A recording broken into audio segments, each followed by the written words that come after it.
Shockwave in boxing. Jake Paul defeats Julio César Chávez Jr. in a round. Battle Saturday night delivered fireworks as Jake Paul made a thunderous return to the ring, defeating former world champion Julio César Chávez Jr. in a grueling bout at the Honda Center in Anaheim, California. With a packed arena cheering him on, Paul walked away with his 12th professional win, now boasting 7 victories by knockout.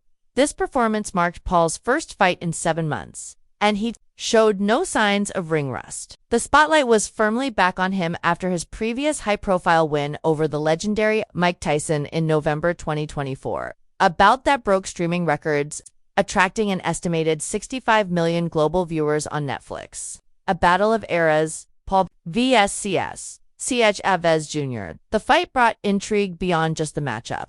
On one side stood Jake Paul, the brash YouTuber turned boxer, continuing to silence critics with each outing. On the other, Chavez Jr., a seasoned pro with a deep boxing pedigree including 54 career wins, 34 knockouts, and a reign as WBC middleweight champion from 2011 to 2012, before losing his belt to Sergio Martinez. But Chavez Jr.'s journey has been anything but steady. Losses like the one to Anderson Silva in 2021, whom Jake Paul later defeated in 2022, raised questions about his focus and fire. Despite this, confidence remained high in the Chavez camp, particularly from his legendary father Julio César Chávez Sr., who confidently predicted victory in a pre-fight press conference. "All fights are difficult," the Hall of Famer said. "Jake Paul is young and strong, but he's never fought anyone like my son." He also openly criticized Tyson's performance in the Paul bout, adding fuel to the fire leading up to fight night. An action-packed card in Anaheim, the evening wasn't just about the headliners. The Honda Center buzzed with excitement as fans enjoyed 6 undercard bouts,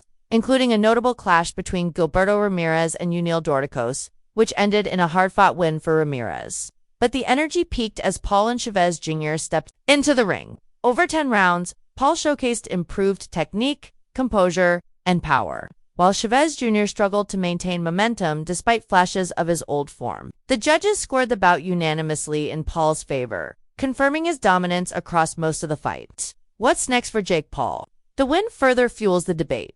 Is Jake Paul now a legitimate force in boxing? With victories over former UFC champions, a boxing legend in Tyson, and now a former world champion in Chavez Jr., Paul's resume is becoming increasingly difficult to ignore. He's hinted at future matchups with big names like Anthony Joshua, Gervonta Tank Davis, and a rematch with Tommy Fury. Yet, opinions remain divided. Some see a real contender taking shape. Others still view him as a disruptor, riding a wave of fame. Your take, is Jake Paul the real deal? So, has Jake Paul proven himself as a serious boxer? Or is there still more to prove before he's truly accepted in the sports elite circle? Let us know what you think. Drop your thoughts in the comments and join the conversation.